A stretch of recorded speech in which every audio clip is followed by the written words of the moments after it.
Em, y vamos a iniciar esta parte final que denominamos Arte, Filosofía y Sociedad, con el trabajo de Gabriela Piñero, que está en la sala, ¿no es cierto? Sí. El trabajo de Gabriela se denomina Neoextractivismo y dispositivos de intervención en la provincia de Buenos Aires, debates artísticos globales y movilizaciones populares locales. Bueno, gracias. Y lo que yo les voy a presentar a continuación tiene que ver, presenta los lineamientos muy generales de una pequeña investigación en curso en la que me interesa indagar una serie de intervenciones realizadas desde el arte y la cultura que visibilizan y problematizan las políticas neoextractivas en distintos puntos de la provincia de Buenos Aires.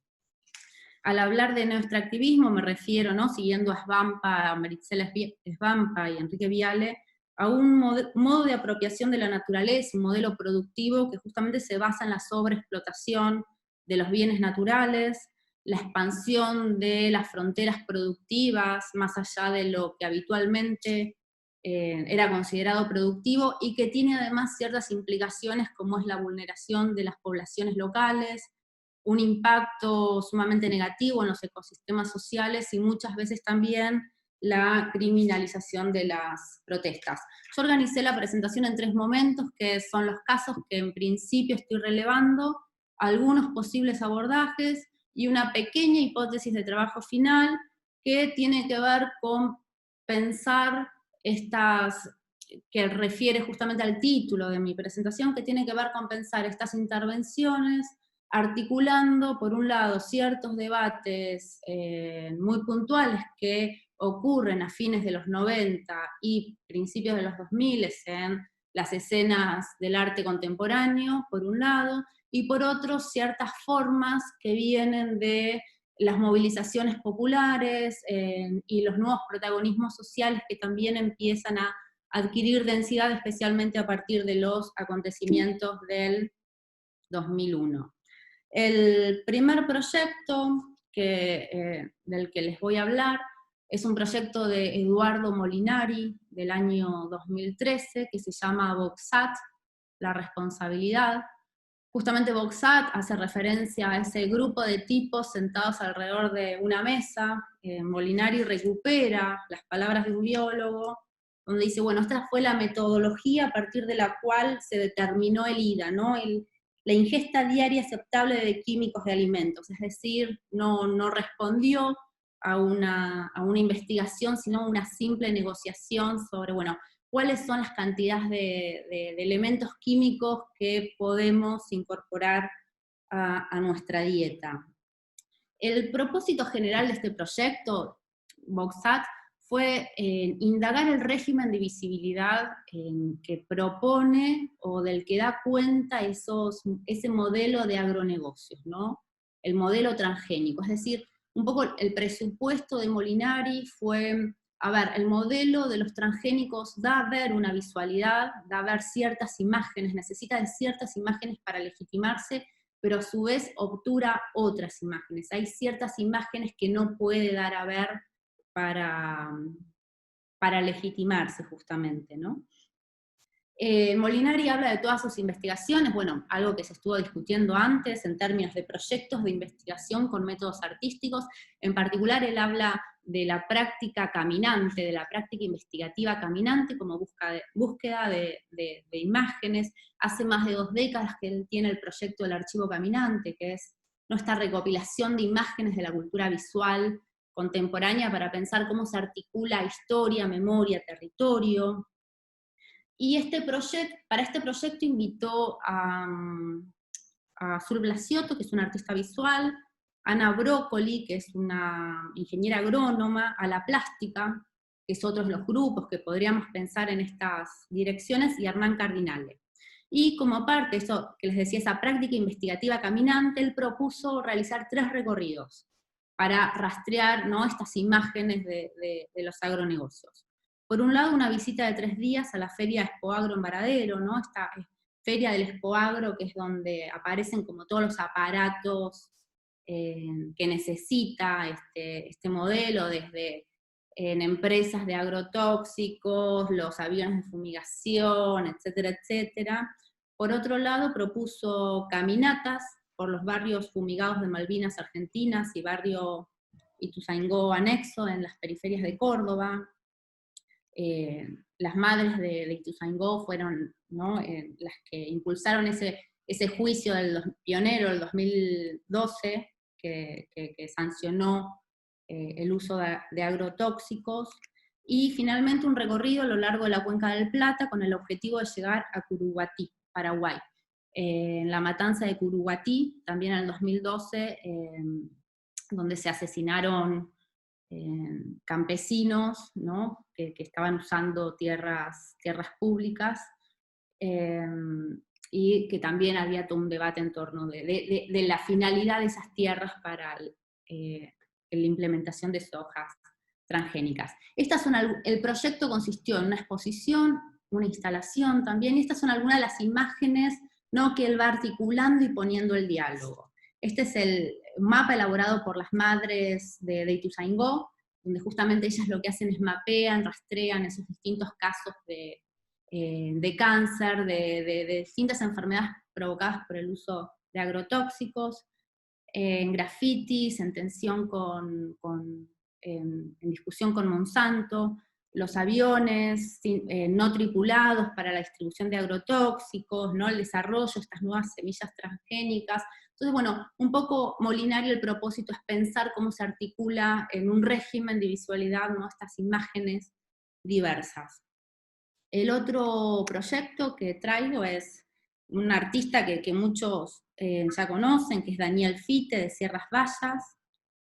Este primer proyecto de Fite se llama El Monte de los Fresnos, está en Sierras Vallas, y este proyecto, lo que se propuso Fite en este proyecto es reacondicionar un hábitat, ¿no?, un hábitat que eran tierras de la fábrica Loma Negra, cedidas después a la municipalidad, y es una obra que realizó con su hijo, que es biólogo, y lo que propusieron es el señalamiento, ¿no?, de las aves locales. Entonces, es una obra que lo que se propone es volver habitable y ofrecer, ¿no?, a la comunidad este espacio de esparcimiento. Otras imágenes del Monte de los Fresnos, estas son imágenes de Daniel Fite. Esta es otra obra que se llama Cuidadores del Camino, y la propuesta acá de Fite era, a partir de la cruz andina, es recuperar la horizontalidad, ¿no?, de esos pueblos originarios, discutiendo la verticalidad de los monumentos de tradición occidental, justamente para pensar cómo esa horizontalidad da cuenta también de otro modo de vincularse con la naturaleza que tenían los habitantes locales, distinta a el vínculo con la naturaleza que está proponiendo el modelo neoextractivo, el de explotación de las sierras, los canteristas, etc. Entonces, bueno, lo que vamos viendo en este conjunto de imágenes es eso, es qué representaciones de la naturaleza se van poniendo en conflicto, ¿no? Qué representaciones de la naturaleza por un lado y qué vínculos con la naturaleza van entrando en conflicto. Dos obras también de Fite, deben conocer también, ¿no?, la representación del Cerro Largo, que hace Fite junto con un grupo de estudiantes secundarios de la ciudad, y también es muy conocido el conflicto que él tiene con el canterista local cuando lo está pintando, que el canterista le dice, o sea, el cerro está representado entero, si bien los dos extremos ya están explotados, están volados, son privados.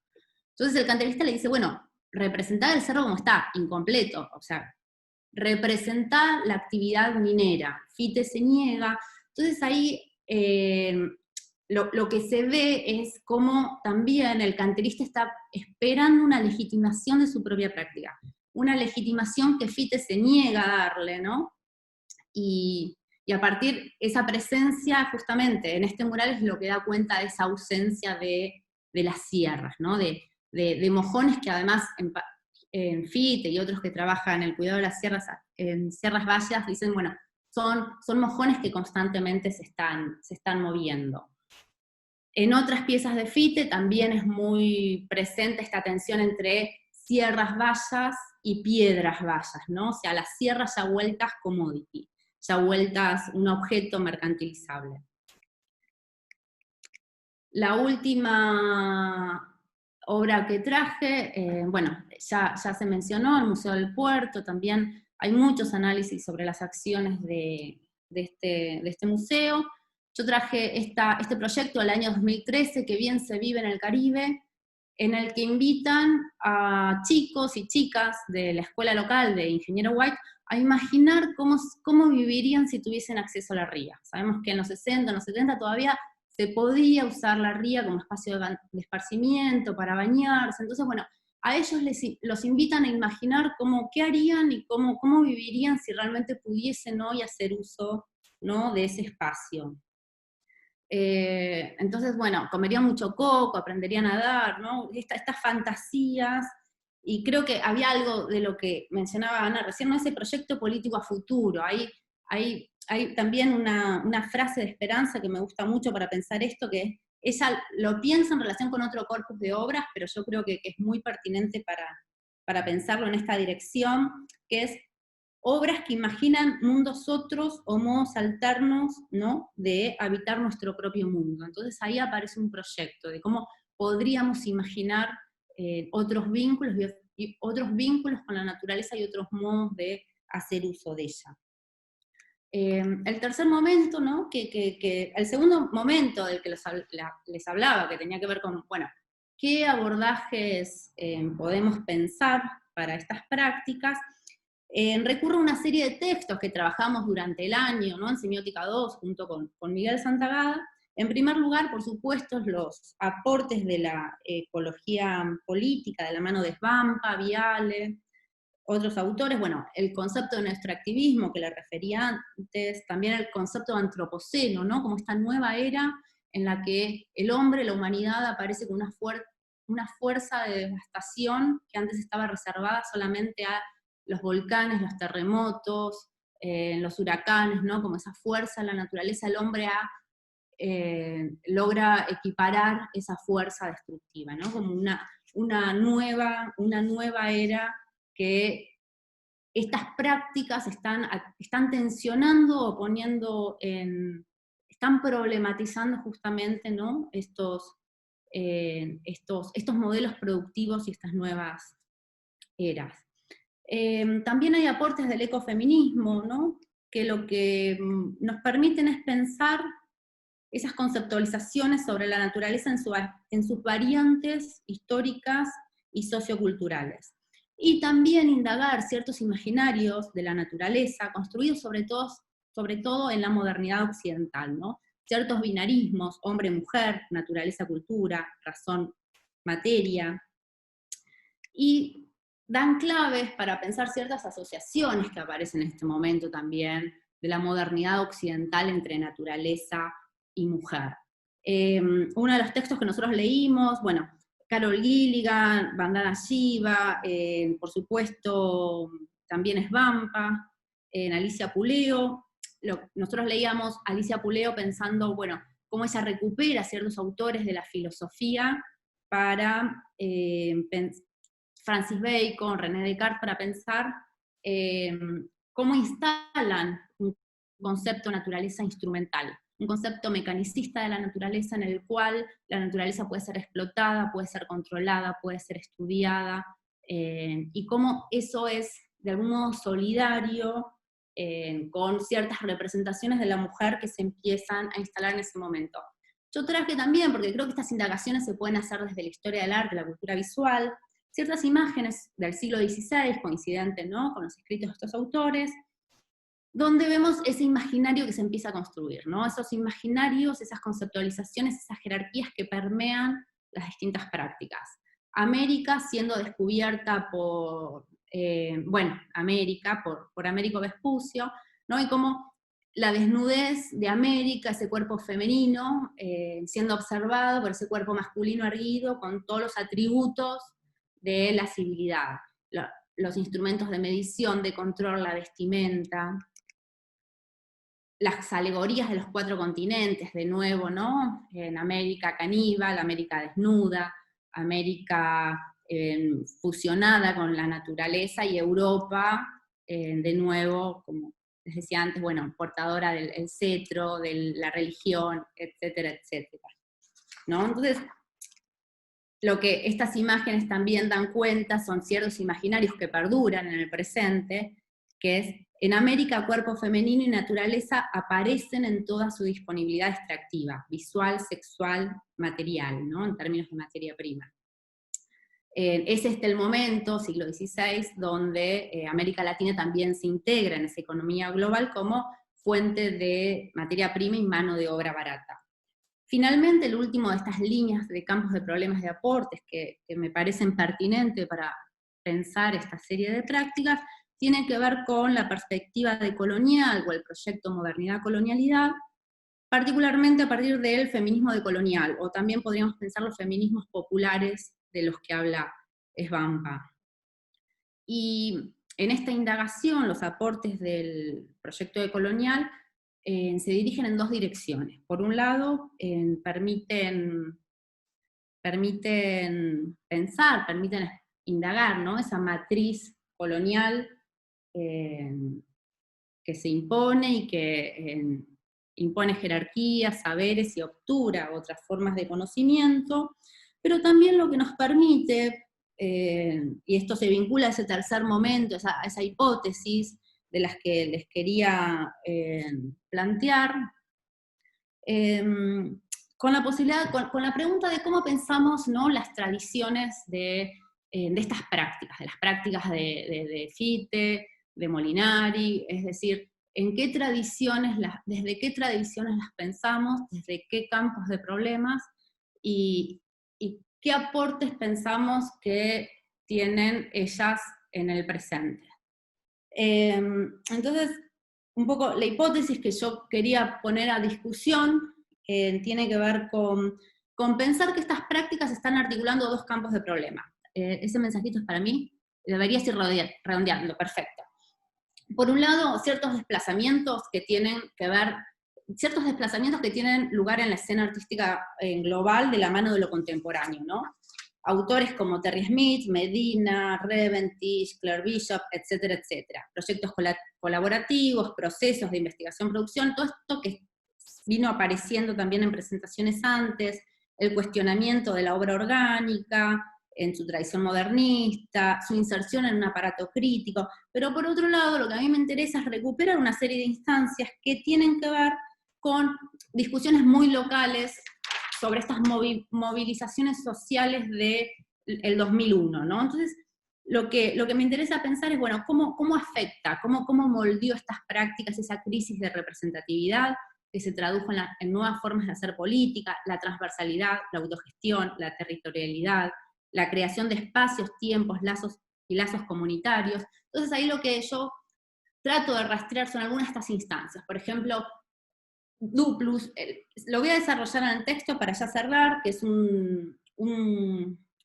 espacio de exposición surgido en el año 2002. Uno de los interlocutores de ese espacio de exposición fue el colectivo Situaciones, surgido en las facultades sociales, y el colectivo Situaciones, a partir de una reflexión fuerte con hijos, con los scratches, con los piquetes, con las asambleas barriales, creo que introduce también, ¿no?, muchas de las discusiones y muchos de los elementos que permiten pensar la emergencia de estas prácticas. Es decir, pensarlas no solamente en la tradición del sitio específico, de la instalación, que tienen todavía ciertas genealogías muy occidentales, sino pensarlas justamente a partir de estos espacios, de esta creación de situaciones, estos recortes de tiempo que se dieron en esa escena. Bueno, estoy en esa indagación, termino acá y les agradezco el tiempo. Gracias. Gracias, Gaby. Bueno, lo invitamos a Edgardo Gutiérrez a desarrollar su trabajo El tiempo en la espera, cruces ficcionales entre Borges y Bielinski. Bueno, ¿me escuchan ahí? Sí. Perfecto. Bueno, este trabajo está en el marco de un proyecto colectivo del que forman parte un grupo de investigadores de la facultad, que se llama Cruces entre cine y literatura latinoamericana, aproximaciones teóricas y filosóficas, que, bueno, algunos de ustedes entiendo que conocen ya. Y a mí me gustaría, si no hay ninguna objeción, leer algunas páginas que redacté para no dispersarme, y bueno, cuando se cumple el tiempo me avisan y corto. Voy a saltearme las partes accesorias y voy a ir directamente al grano, a lo más esencial del texto. Espero que los 15 minutos me alcancen hacia el final. Si tengo tiempo, me gustaría compartir un par de escenas de la película de Bielinski. Bueno, escribí esto, ¿no? Una primera lectura de La espera de Borges podría permitir afirmar que se trata meramente de la narración de una reclusión voluntaria, la de un hombre que se esconde o intenta esconderse de un enemigo, real o imaginario, que lo busca para matarlo. El narrador relata que el hombre llega en un coche con pescante y se apea en la puerta de una pensión. Cuando la mujer que atiende la pensión le pregunta cómo se llama, el hombre se identifica con un nombre que no es el suyo propio, sino el de su enemigo, Villari. El nombre que, dice el narrador, lo trabajaba porque le fue imposible pensar en otro.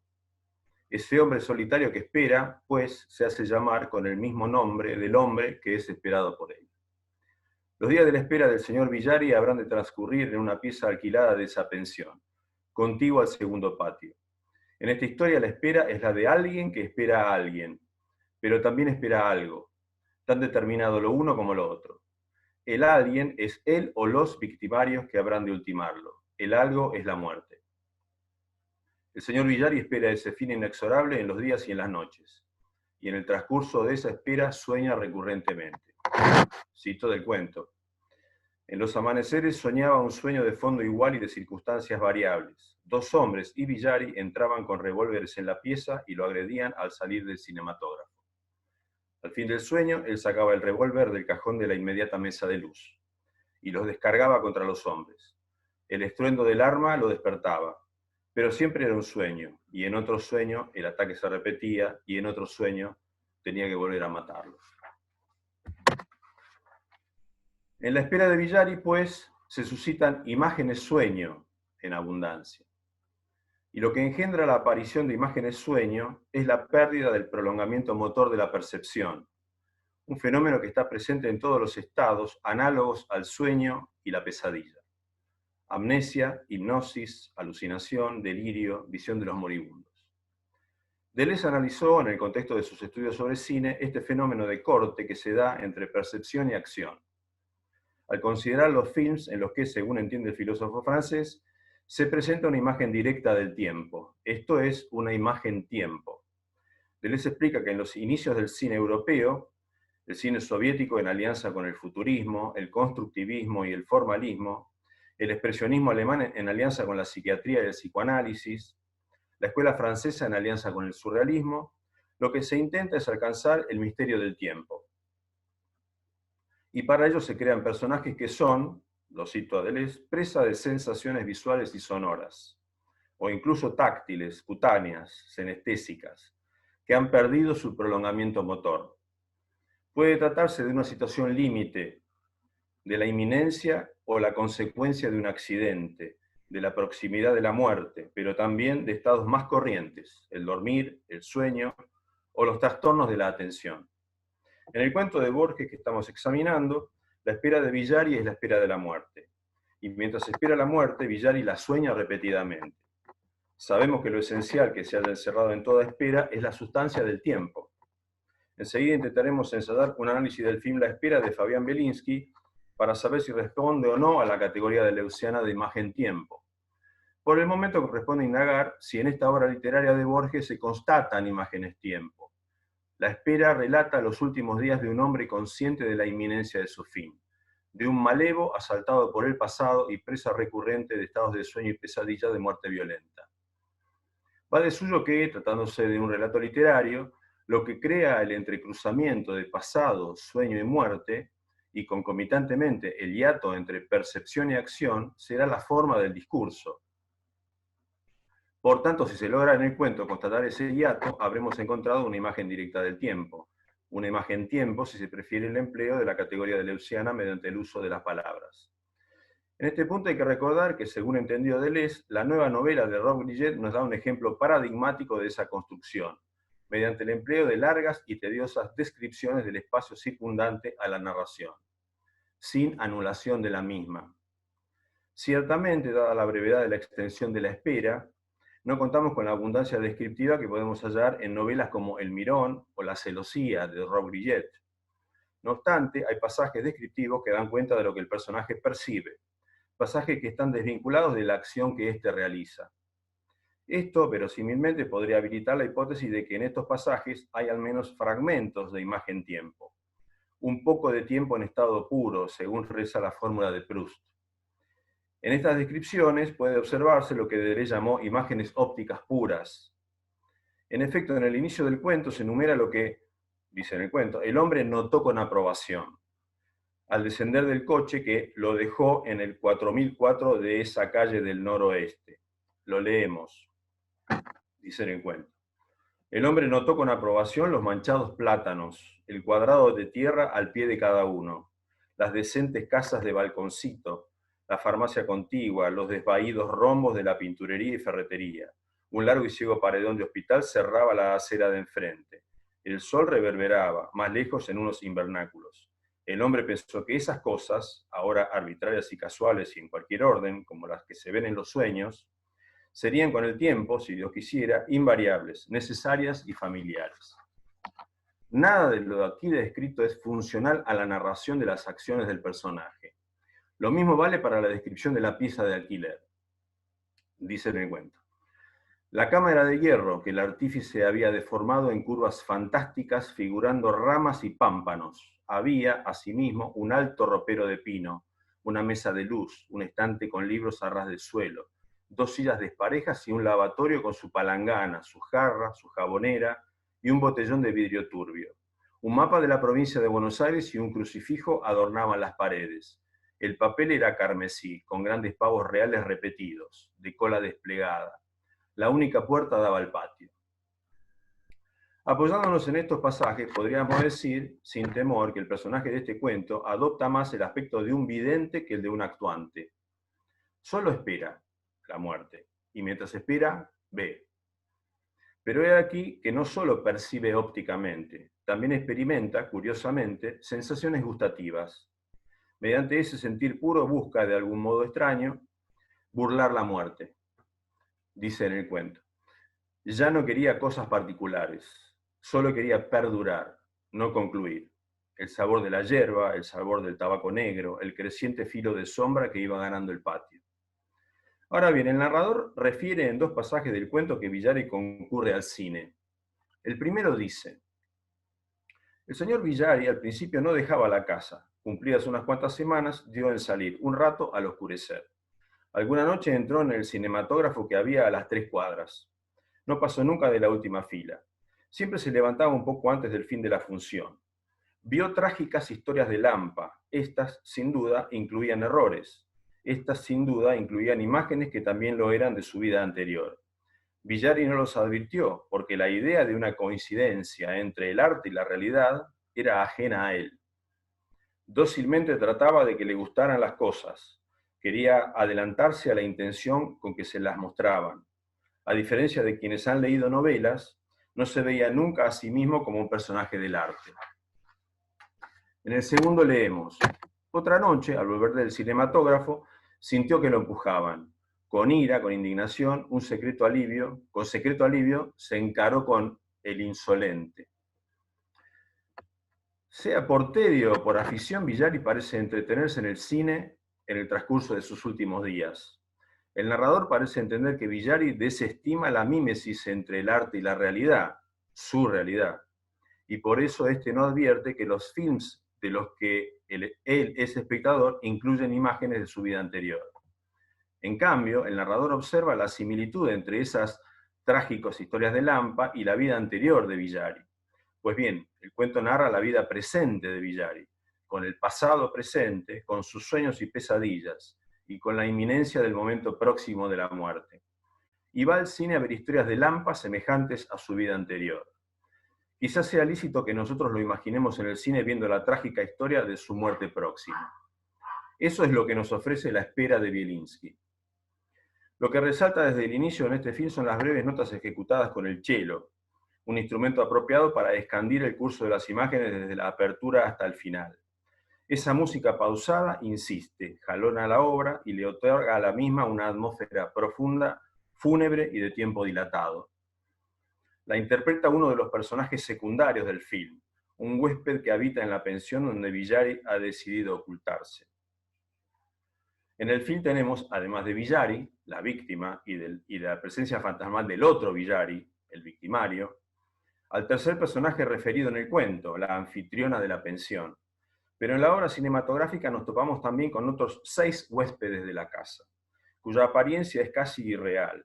El ya mencionado ejecutante del cello, otro hombre, una mujer mayor, una niña, una joven, y el personaje fundamental a nuestro juicio, el que más importa para el análisis, el anciano que pronto ha de morir. Ese hombre, que ya ha cruzado con Villari una mirada penetrante cuando éste llegó a la pensión, este hombre que es acaso la transfiguración de la muerte misma, pronunciará frente a aquel un monólogo esencial que se desarrolla al promediar la película, en la escena no menos esencial de las sábanas blancas. Bueno, leo la descripción. Dale. Igual es la escena esta, dice: la misma se inicia con un plano entero de Villari que se encuentra a izquierda del cuadro, a la derecha ondean sábanas blancas extendidas que se están secando al sol. Fuera de cuadro habla el anciano, dice algo relacionado con la escena anterior sucedida en el comedor durante el almuerzo común de los pensionistas, cuando Villari se mostró receloso y evitó contestar las preguntas curiosas de la mujer. En aquel momento el anciano se solidarizó con él, ahora a solas parece empatizar aún más. Dice: a mí tampoco me gusta que me hablen.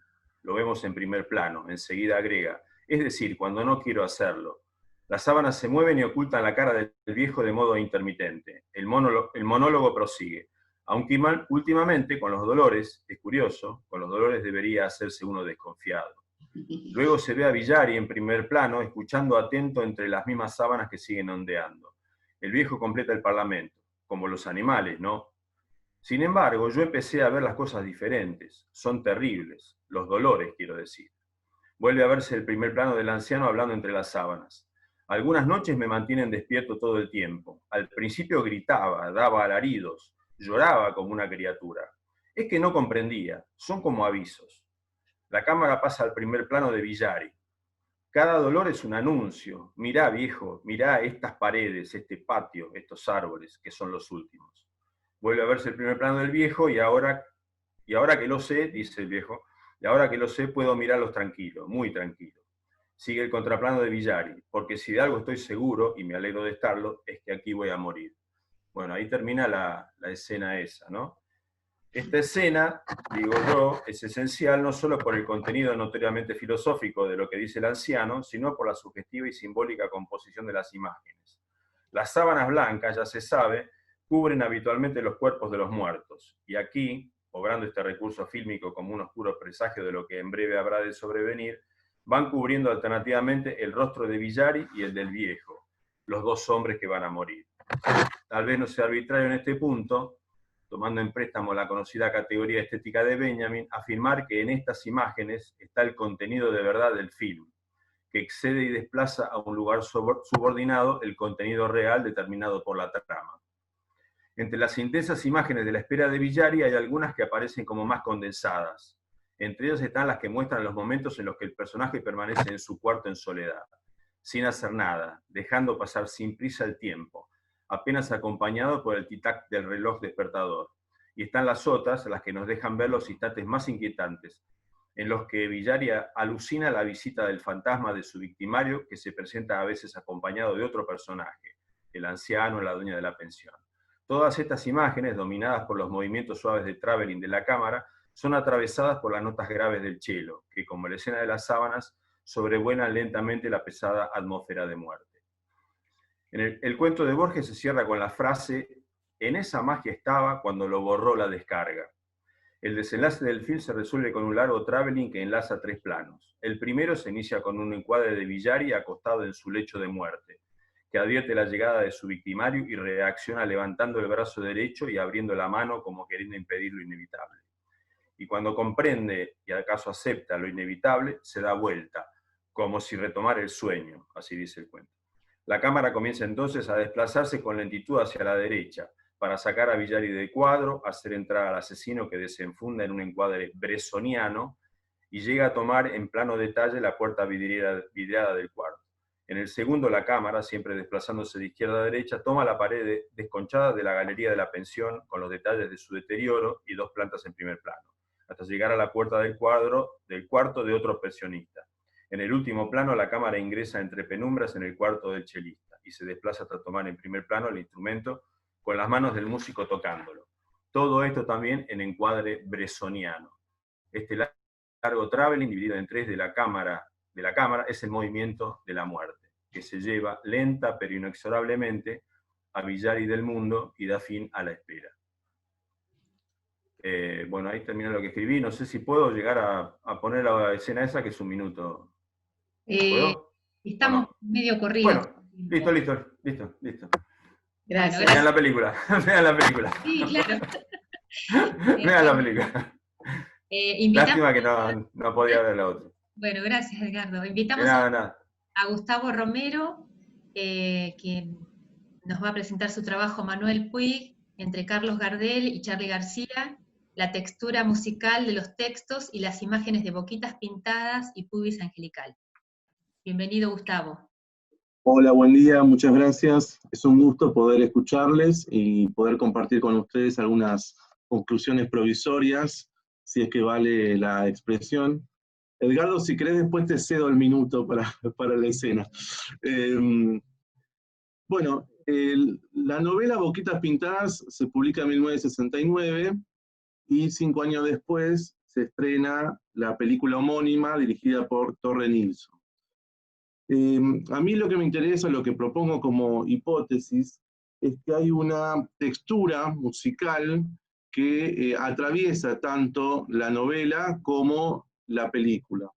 Esta textura musical es una textura que configura el espacio y el tiempo, y también configura, si ustedes quieren, la existencia.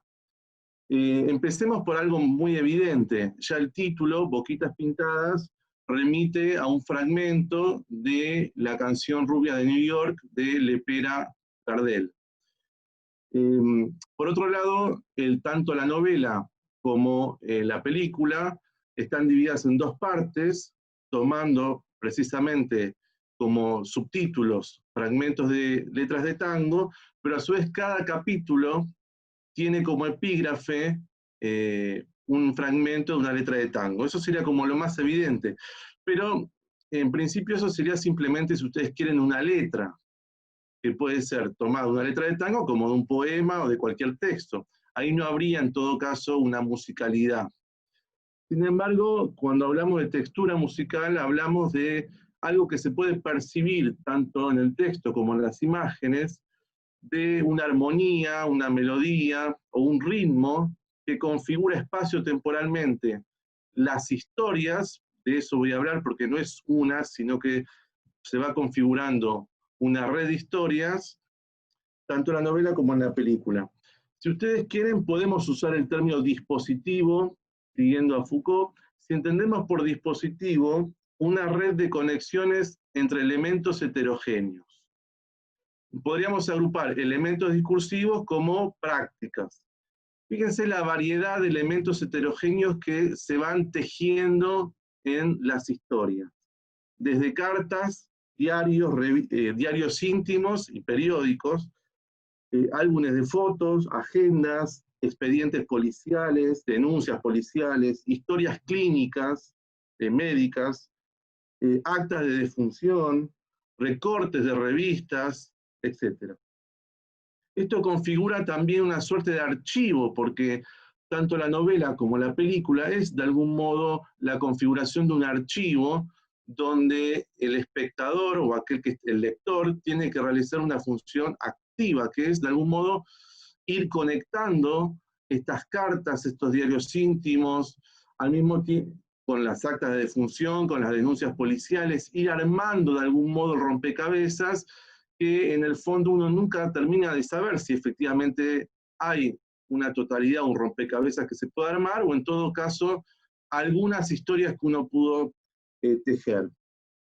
La película, bueno, tiene como actores principales Alfredo Alcón. Alfredo Alcón, señalemos ya al principio, está en Boquitas Pintadas y también en Pubis Angelical, ¿no? Luisina Brando, Marta González, Raúl Lavie y Leonor Manso.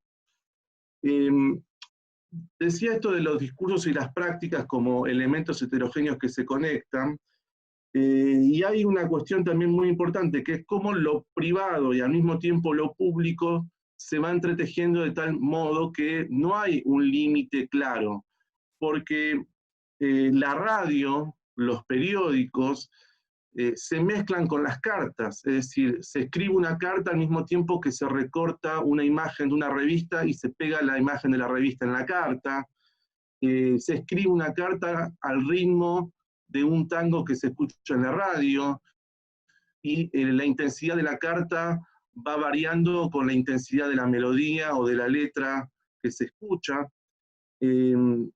Este juego entre lo público y lo privado, que pareciera no tener un límite claro, también tiene una analogía con lo racional y lo pasional.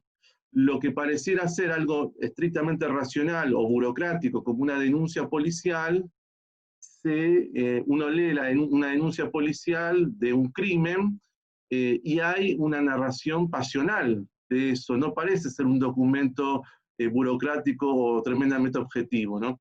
Y al mismo tiempo hay análisis que los mismos personajes hacen de sus historias amorosas o afectivas que parecen tener un cierto cálculo o una cierta racionalidad. Hay toda una serie de trabajos sobre la cuestión del cálculo en las cuestiones amorosas que van desde la estructura patriarcal o machista de los hombres de las historias, vinculadas también con el tango, y por otro lado, también cómo eso se va rompiendo, porque es justamente la rabanilla, la que asesina al personaje de Raúl Lavie, que es Pancho, que precisamente es la engañada, la raba, la que asesina a el padre de su hijo, que nunca se hizo cargo de su hijo, ¿no? Lo que tenemos por un lado es que el narrador no esconde sus fuentes, sino que precisamente lo que tenemos todo el tiempo son fuentes. Fuentes permanentemente que hay que ir tejiendo, que hay que ir armando el dispositivo. En todo caso, uno tendría que preguntarse dónde está el narrador, porque pareciera ser que el narrador, o en todo caso aquel que expone las fuentes, su función más que nada es mostrar para que el lector vaya realizando, vaya tejiendo. De todos modos, sabemos que ese narrador que se esconde detrás de la fuente es un gran narrador porque ha dispuesto la fuente de tal modo para que uno pueda en todo caso ir realizando ciertas conexiones, ¿no? Otra cuestión interesante con esto de la textura musical es que los personajes realizan un proceso de subjetivación escuchando permanentemente.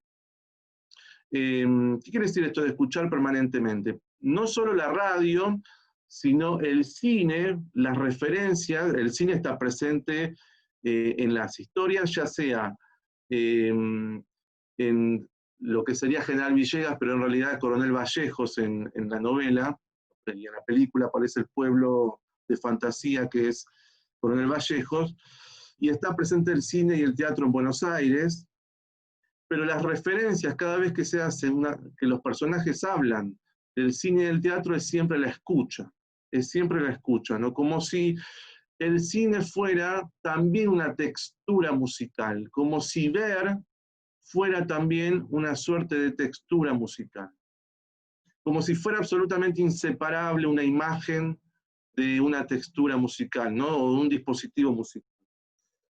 Esto hace que, quiero decir, realizan un proceso de subjetivación porque hasta las cartas que escriben, y escriben las cartas y leen las cartas con las voces de aquellos que le han enviado las cartas, o como si estuvieran hablando con la persona a la que escriben las cartas.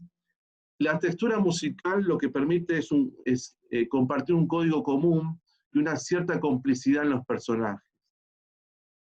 La sonoridad de la radio está intermitente, pero digamos que estructura el relato y está siempre de fondo. La novela se divide en dos partes, igual que la película, eso también es muy importante. La primera parte se titula Boquitas pintadas de rojo carmesí, y la segunda parte, Boquitas azules, violáceas, negras. Esto también forma parte de la estructura musical o del dispositivo musical de la novela y la película, pero ya desde un punto de vista no ya circunscrito al espacio y el tiempo, sino, si ustedes quieren, existencial. En la medida en que lo que se va señalando, y quizás sea la impronta más tanguera del texto, es una suerte de decadencia vital. Pero una suerte de decadencia vital no solo porque los personajes se envejecen, en términos estrictamente biológicos, sino porque de algún modo lo que va cayendo es la intensidad de las experiencias vividas. Y de algún modo lo que va construyendo el archivo es esta paradoja, una cierta decadencia vital que al mismo tiempo tiene una potencia enorme en el recuerdo. Es decir, la decadencia vital va de la mano, va acompañada con un vigor del recuerdo, y donde el sentimiento ya deja, si ustedes quieren, de pertenecer a algo estrictamente corporal o a la intensidad corporal, y pasa a ser una intensidad nostálgica, y una intensidad, si ustedes quieren, temáticas también tangueras, como la nostalgia. La nostalgia aparece ahí como un juego de la memoria para mantener presente aquello que de algún modo ha muerto. Ha muerto. No solo que el personaje principal, Juan Carlos, efectivamente muere, sino que lo que ha muerto en cada uno de nosotros. Es decir, lo que ha muerto en términos de adolescencia, lo que ha muerto en términos de un pueblo, lo que son 20 años después y ya no es en términos vitales, pero sin embargo se mantiene con una intensidad presente en términos de memoria, de recuerdo y de nostalgia, ¿no? Es decir, hay de algún modo una reliquia, el pasado como reliquia que se configura en el recuerdo. Esperen que miro el chat a ver si... para mirar el tiempo. Por supuesto que también está esa imagen de la madre, típica del tango, como amor inquebrantable, el sufrimiento por el hijo muerto, la figura del perdón. Permanentemente las historias se van entretejiendo con tangos, como Lonjazos, Maldito Tango, Cieguita, Te lloran mis ojos, etc. La novela como la película, porque la película también, la película, desde ya que Raúl Lavie, que es el personaje de Pancho, que de algún modo es Francisco, es la contrafigura de Juan Carlos, aunque sean amigos, se configuran como de algún modo una cierta clase media con campo, y un personaje como Pancho, que es un obrero que vive en un rancho, en un pequeño rancho con los hermanos, durmiendo en el mismo colchón, etc. La figura de Raúl Lavie, que hace de Pancho, también presenta, digamos, en este caso de manera evidente, la cuestión tanguera, ¿no?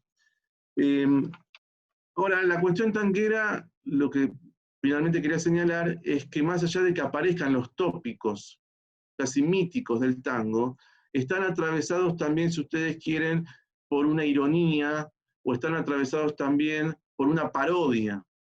Es decir, aquel que se presentaba como el galán, o si ustedes quieren, el macho tanguero, finalmente fracasa, finalmente tropieza, finalmente la vida no es lo que pensaba que era. Finalmente el programa o el cálculo, si ustedes quieren, patriarcal, termina por no funcionar. Y no hay modo de volver. Es decir, no se puede volver con la frente marchita, ¿no? Es decir, no hay modo de volver. Eso también es interesante, porque aquellos que permanecen vivos, el único modo de volver en todo caso es con el recuerdo, pero aquellos que se han configurado como una estructura, si ustedes quieren, patriarcal, no tienen modo de volver, no hay modo de volver, ¿no? La muerte es una presencia también muy impactante aquí. Y no sé cómo estoy de tiempo, pero Pubis Angelical, perfecto, digo dos cositas de Pubis Angelical.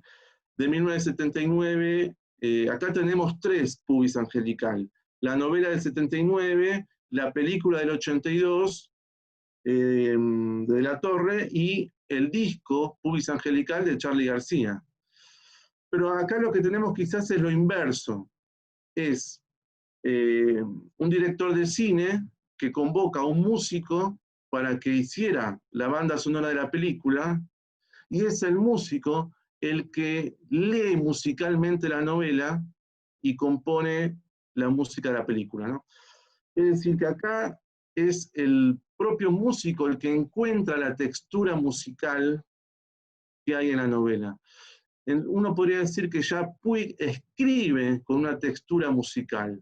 Si en Boquitas Pintadas uno podría entender que es Puig el que retoma una textura musical tomada estrictamente del tango, uno puede decir que en verdad Puig ya escribía siempre con una textura musical a partir de lo que efectivamente interpreta el músico. Graciela Goldschluck, una de las máximas especialistas en Puig, que organizó el archivo Puig, dice que Charly García fue el mejor lector de Pubis Angelical, ¿no? Porque la película Pubis Angelical ha tenido recepciones muy divergentes en términos de críticas, pero tiene una posición casi unánime, que es que la banda sonora es extraordinaria y que no se puede prescindir de ningún modo la conexión de la banda sonora con el texto y la imagen, ¿no? Y fue el mejor lector, dice Graciela Goldschluck, porque captó la textura musical precisamente del texto, ¿no? Bueno, estas son algunas conclusiones. A mí lo que me interesaba para cerrar es cómo la música como dispositivo puede diagramar no solo el espacio y el tiempo, sino la existencia. Y si ustedes quieren, lo que pensamos o lo que aparece en los personajes que piensan, que hacen, viven musicalmente. Bueno, gracias. Bueno, gracias Gustavo, muchas gracias. Bueno, le damos lugar al último trabajo, que es de Javier Campo, el audiovisual entre lo regional, lo etnográfico y lo rural, avances del proyecto Jovín vigente, modos de ver y oír lo local. Bueno, gracias Cristina, Vicky, las aplaudo, y con ustedes a todos les compañeros por el esfuerzo de hacer en estas circunstancias un nuevo Ateneo del TEC, y todavía nos quedan otras 2 jornadas más en los próximos meses, lo cual está muy bien, aún en las circunstancias en las que nos encontramos, y aún que en las pocas horas en las que estamos conectados ya cambiamos de fase, ¿no? Como ciudad. Me parece importante porque le estamos también comunicando al resto de la comunidad de la facultad de arte, de la universidad, o en general, un público general, lo que estamos investigando desde nuestros lugares. Y también es para aplaudir la cantidad de gente que tenemos conectada, un promedio de 50 personas. También es importante destacar que nadie puso un fondo de pantalla bullrichiano, lo cual es todo un mérito, ¿no? en estos momentos. Voy a compartir un PowerPoint mientras hablo. Mi idea, bueno, era presentarles sucintamente lo que estamos trabajando en el proyecto Jovín vigente. Saben que la convocatoria Jovín fue de la SECAT, de nuestra Secretaría de Ciencia, Arte y Técnica de la universidad. Este es un proyecto que dirijo y que presentamos con Agustina, Horacio, Cecilia, Angie, Eugenia, Magalí, Nicolás y Emilia. Y que también tenemos como colaboradora a Alejo Fernández. Es un proyecto que se propone discutir, bueno, distintas conceptualizaciones que al día de hoy están siendo trabajadas, que son muy actuales, como no tanto lo de lo etnográfico en particular, por lo que ven en el título, que es un concepto que viene trabajándose en el cine al menos desde la década del 60, pero sí la cuestión de lo regional, lo rural, o incluso algunos nuevos conceptos no tan desarrollados aquí como los de ecocine, ¿no? Para tratar de discutir algunas cuestiones en cuanto a la producción audiovisual local, regional. Y al mismo tiempo producir audiovisuales. Ahora enseguida hablaré de eso. Bien, el interés es estudiar las particularidades de los procesos de producción, ¿no? Desde la mirada de lo local, de lo regional, de esta ciudad media, Tandil y la región también, ¿no? Dejando por fuera, al menos momentáneamente, aquellas historias que tienen un anclaje de lo audiovisual en la ciudad de Buenos Aires, ¿verdad? Y también, bueno, como les comentaba recién, algo muy importante es la realización de audiovisuales, que indaguen en esta memoria artística y cultural de Tandil en vistas al bicentenario de la ciudad, ¿no? En principio, Agustina presenta una parte de su investigación que tiene que ver también con su doctorado. Saben que, bueno, ella tiene como lugar de trabajo el TEC y es becaria doctoral del CONICET. Este trabajo es revelar lo invisible, el rol de las narrativas audiovisuales contemporáneas en el develamiento de las prácticas colonialistas en el territorio bonaerense.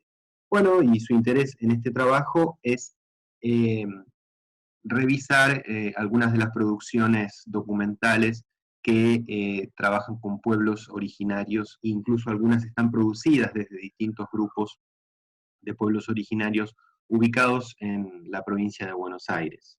Lo cual es interesante en el marco de este proyecto no dejar de lado aquellos conceptos que tienen que ver con la representación de esos pueblos originarios, ¿verdad? Que tienen también muchísima relación con el concepto de cine en provincias, de cine regional y naturalmente con documental etnográfico. Por otro lado, y aquí ya estamos hablando de un proyecto audiovisual específicamente, Emilia y Horacio están trabajando en el marco de un proyecto, un trabajo que denominaron El ojo encontrado, inquietudes en torno a la mirada y el espacio vivido. Ellos han tomado imágenes de archivo de Tandil y las están trabajando para hacer un trabajo de edición, una suerte de cortometraje de compilación de estas imágenes, que son cinematográficas, pero también televisivas. Como ustedes saben, naturalmente, y como hemos trabajado en el libro que compilamos con Juan Manuel y publicamos el año pasado, se realizaron una serie de películas de ficción en Tandil, algunas haciendo uso de parte de un equipo local y otras trayendo absolutamente todo el equipo de afuera, pero utilizando a Tandil como locación al mismo tiempo, ¿no? Ellos van a estar, están en este momento digitalizando estas imágenes, que algunas estaban en VHS y algunas otras están en material fílmico también, y hay un par de noticiarios cinematográficos de las décadas del 40 y del 50 también. Es que ya está digitalizada también, la inauguración del Calvario. Bueno, van a estar retrabajando esas imágenes, no se va a tratar solo de montarlas para su exhibición, sino al mismo tiempo retrabajar esa materia de la imagen, lo cual al mismo tiempo tiene que ver con los proyectos individuales de Emilia y Horacio. Emilia es becaria doctoral, está terminando su tesis en la que trabaja sobre material de archivo, del documental contemporáneo, y Horacio está finalizando su beca INI,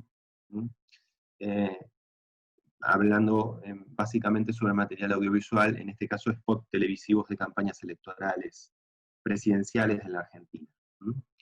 El caso de Nicolás Scipione, él se enfoca directamente en el cine rural argentino. Él se acaba de presentar a la convocatoria de becas doctorales del CONICET. Él está aquí en Tandil, está haciendo la maestría en Arte y Sociedad en Latinoamérica de la facultad, y se dedica al cine rural, como él lo denomina, de este periodo 96 en adelante, porque a partir de 1996 se permitió la agricultura con agrotóxicos, ¿no? Lo cual al mismo tiempo modificó el paisaje rural y también dio inicio a una serie de audiovisuales, de documentales, de distintas producciones que discutieron ese tipo de agricultura, ¿verdad? Por lo nociva que es naturalmente. Algo relacionado a esto estaba comentando Gabriela hace un ratito. Y se plantea una serie de interrogantes. El concepto de cine rural es muy importante en este sentido, porque no es solamente documentales sobre problemáticas ambientales. Hablar de cine rural implica también una serie de cuestiones. No necesariamente cine rural significa cine de denuncia, pero él se va a enfocar en ese fragmento, en ese espacio, territorio de este tipo de cine rural, que tiene su representación en un festival aquí muy cerca, en Ayacucho, ¿verdad? Él está en contacto con la gente que está trabajando en ese festival también. Y Eugenia Iturralde, que está en Olavarría y que es becaria postdoctoral por el TEC también, presenta su trabajo que es Producción y Circulación Audiovisual en el Centro Sudeste Bonaerense. Ella se enfoca en producciones audiovisuales básicamente televisivas o vía streaming, ¿no? Por canales no tradicionales, digamos, o televisión digital también, en su caso. La idea de ella es, bueno, tratar de relevar qué contenidos audiovisuales se realizan en la región y de qué manera también se contrastan con los contenidos hegemónicos producidos desde Buenos Aires, ¿verdad? Bueno, esto tiene que ver con mi trabajo en particular. Yo acabo de publicar este libro sobre Jorge Prelorán, que fue un cineasta etnográfico. En algún otro Ateneo había hablado del mismo, porque lo realicé gracias a un proyecto PICT dedicado a estudiar a Prelorán, y pude viajar a algunos archivos que tenían sus films y sus documentos y sus cartas, sus materiales de trabajo. Pero en particular en lo que tiene que ver con este proyecto Jovín que estamos desarrollando, es interesante uno de los capítulos en los cuales yo reviso algunas otras producciones contemporáneas, las de Prelorán, básicamente de las décadas del 60 y 70, algunas de los 80 también, que nos pueden llegar a estar indicando la presencia de documentales regionales, documentales de las provincias, justamente contraponiéndose a la historia clásica del cine argentino, que recién empieza a haber producciones regionales desde los 90 en adelante hasta la actualidad, ¿no? Bueno, lo interesante es que en tiempos de Prelorán, y él mismo también, esta indagación puede estar indicando el hecho de que ya existía un documental etnográfico regional desde la década del 60 en la Argentina, y lo interesante para específicamente la historia del documental argentino es el hecho de que nos habla de que lo más importante de su historia no estaba pasando por Buenos Aires, o una de las partes más importantes de su historia no estaba pasando por Buenos Aires, ¿verdad? Publiqué, bueno, se está por publicar un libro, está en proceso de edición, editado por Cleopatra Barrios, de Resistencia Chaco, de la UNE, en el que relevo esto, pero básicamente en cuanto a producciones del norte argentino, del noroeste y del noreste. En el libro, el capítulo que dedico a esto incluye producciones de distintos lugares de la Argentina, del centro, de la Patagonia también, ¿no? Y aquí llegamos al audiovisual en el que varios de nosotros estamos involucrados, con la dirección de Cecilia Christensen y de Magalí Mariano. Estamos produciendo una suerte de primer capítulo, porque, claro, no nos va a dar para más el tiempo tampoco, y un primer capítulo, digamos, de los espacios artísticos y culturales de la región. Pero en este caso en particular, se propone un corto documental de 15 minutos más o menos, en el cual se hable del cine y Tandil, ¿no? La actividad cinéfila en Tandil, los cines de Tandil, los cineclubes de Tandil, los espacios de formación, como naturalmente la carrera de realización de la facultad, las distintas investigaciones sobre el cine, las publicaciones, mediante el uso de entrevistas, de algo de material de archivo, el relevamiento de locaciones en las cuales se estuvieron grabando films de largo y cortometraje en la ciudad. Un insumo importante es el libro que les comentaba, que hemos publicado el año pasado junto a Juan Manuel, y que tiene artículos de muchos de los que están en esta conversación del Ateneo en este momento, ¿verdad? Bueno, los espacios a relevar serían todos estos que decíamos, también festivales, y va a estar anclado básicamente en las entrevistas. Está en proceso de producción este corto. Las entrevistas, la idea es que estén todas realizadas antes de fin de año, y luego en los meses de verano trabajar en la edición para tratar de tenerlo como culminación de este proyecto hacia marzo.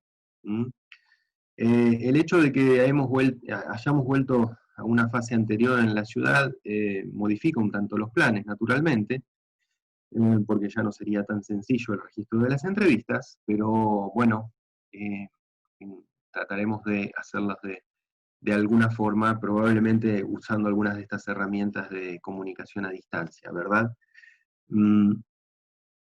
Bien. Hasta aquí llegaba la presentación. No quiero ocupar mucho más tiempo.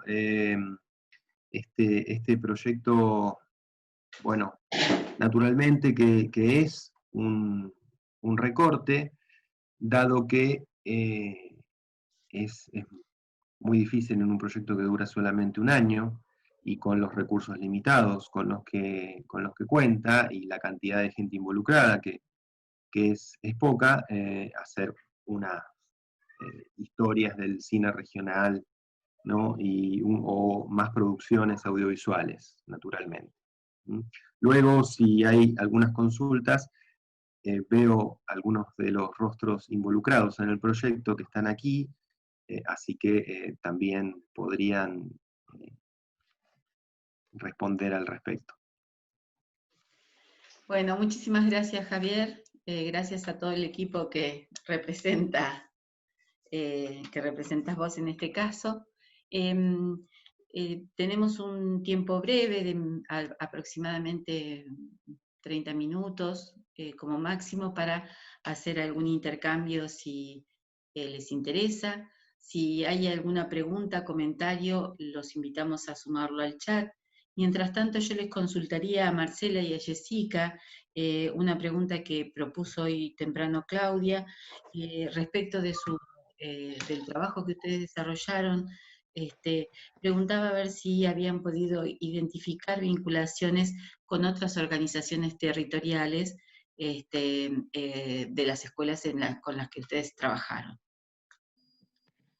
Bien, nosotros, la secundaria 15 está ubicada en la ciudad de Tandil, en el barrio de Villa Lasa. La escuela en sí ya es un referente en el barrio. Las vinculaciones con la comunidad se hacen mediante consultas o, por ejemplo, vinculaciones con el Centro Comunitario General Belgrano, con la Biblioteca Popular Beppo Gessi, con el club deportivo en algunas oportunidades, y después con una cancha de fútbol que hay sobre Avenida Perón, para actividades de educación física en algunas oportunidades. Como espacio para la actividad física. Después, también por ejemplo, con la Biblioteca Ernesto Valor. Y recordemos que la escuela secundaria número 15 comparte el edificio con la EP número 22, y sobre la misma manzana, a la vuelta de la escuela, se encuentra el jardín número 900, esperen que busco la anotación, 13, ¿puede ser? Puede ser. Sí. También se hace con el Club Social y Deportivo Movediza, pero actividades que tienen que ver más que nada con cuestiones pedagógicas. Sí, la escuela, y eso es una cuestión muy importante a considerar, es a partir del año 2018 es punto de extensión como referente en el barrio para la promoción de actividades artísticas y culturales, porque en el barrio de la escuela no hay no hay un espacio para la promoción de actividades. Fue la misma escuela la que gestó a través de la Secretaría de Extensión de la UNICEN, y se instaló allí el punto de extensión, un punto de extensión desde la universidad cultural. Después, siempre los vínculos son por cuestiones puntuales, y también se vincula con Movediza, con el barrio Movediza, con Envión del barrio Movediza, pero porque comparten los mismos estudiantes. Pero no hay, sí, la escuela es como lo que pudimos observar, es un referente para las cuestiones culturales a partir del 2018. Sí, a mí me gustaría... Y también, perdón. también No. queríamos resaltar una cosita pequeñita, que en estos momentos la escuela, y también ha participado con anterioridad, es sede o ha sido sede en algún momento de la mesa barrial. Sí, claro. Sí, eso iba a decir. La escuela y el club, o sea, la mesa barrial, nosotros eso lo trabajamos en el escrito de la comunicación. La mesa barrial va rotando, fue rotando cuando estuvo en funcionamiento, fue rotando de sedes, algunas veces en el club y otras veces en la escuela. Ahí en esta escuela, en la secundaria 15, a diferencia de las otras 5 escuelas sobre las que estuvimos indagando con Judith, podríamos decir que se establecen algunas redes socioterritoriales, precisamente por esto de tener planes nacionales, provinciales, estar participando de algunos proyectos municipales, y también tener alguna vinculación con organizaciones del barrio. no veíamos el establecimiento de estas redes en las otras escuelas, y sí, como bien decía Judith hoy, algunos intentos de articulación, tal como lo entienden los directivos, y como lo están entendiendo también algunos supervisores, que es vincularse, que la escuela se vincule permanentemente con otras instituciones nacionales, provinciales, municipales y barriales, pero todavía estaba el intento, digamos, está en germen algún tipo de redes, establecimiento de redes. Sí, también es de destacar que siempre los proyectos son generados desde la escuela con un acompañamiento o una visualización con instituciones de la comunidad, pero que no hay un proyecto conjunto, sí hay un acompañamiento o una visualización, pero no hay un proyecto conjunto entre instituciones de la comunidad y la escuela. Los proyectos nacen por el equipo de trabajo de docentes.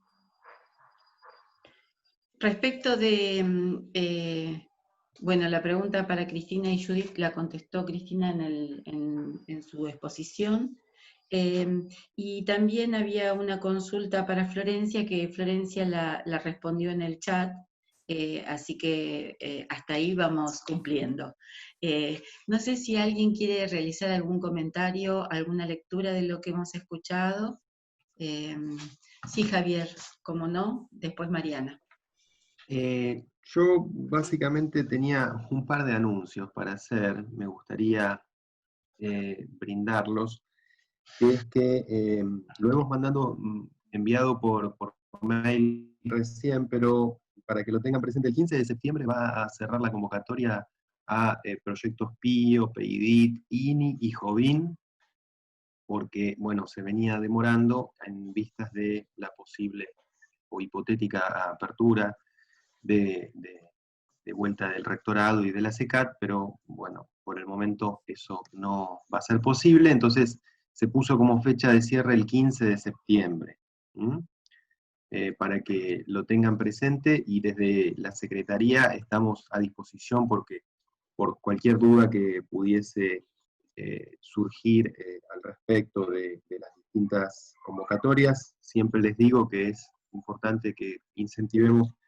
a que se presenten a becas INI nuestros estudiantes avanzados, ¿no? Y yo ahí les acabo de compartir una pantalla de esta convocatoria de la Secretaría que vence el viernes que viene. No sé si la están viendo bien, este flyer, que es el de nuevas... Javi. ¿Cómo? Justo lo cambiaste, Javier. Ahí. ¿Yo lo cambié? Ahí está. Ahí, perfecto. ¿Está bien ahí? Sí. Lo de los investigadores, que cierra el viernes que viene, y que cualquier duda pueden escribirnos, está destinada a graduadas y graduados de la facultad de cualquiera de sus carreras. Y la producción final será publicada en La Escalera. Y del 1 al 4 de septiembre, lo último, sería dentro de 10 días aproximadamente, se va a realizar el simposio de cine audiovisual y las jornadas internacionales de realización y experimentación audiovisual, que están involucradas en su organización 2 departamentos de la facultad, el de Artes Audiovisuales y el de Historia y Teoría del Arte, ¿verdad? Sí, perdón, Javi, y en esta línea de avisos, yo intenté en el chat hoy, cuando hizo su intervención Florencia, sumar una charla que vi también organizada sobre la tarea que hace Laura Lago en relación con arte y salud, que también es importante por ahí para quienes les interesa la temática, que estén al tanto, ¿no? Que va a ser el jueves que viene a las 5 de la tarde. Gracias, a las 5 de la tarde. Sí, Mariana, ¿ibas a hacer alguna intervención? Quería 2 preguntitas nada más. A Margarita Rocha, ¿de quién o de quiénes toma el concepto de desvío? Margarita en este momento no está en la sala porque... se fue. Bueno, después le pregunto. Hacer la consulta. Y a Abril, ¿cuál es el sentido ideológico de la práctica como estatua viviente, en el caso y en general? Es decir, si es una práctica que se vincula más al teatro aplicado, es decir, con la función alguna función social por encima de las otras, o tiene más una función estética.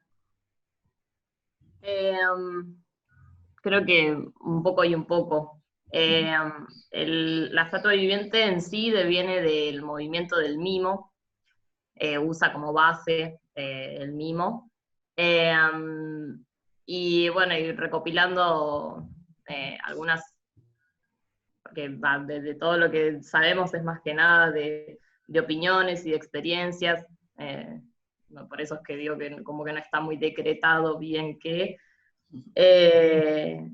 pero lo que sí se suele expresar es que se busca sacar el museo a las calles, digamos.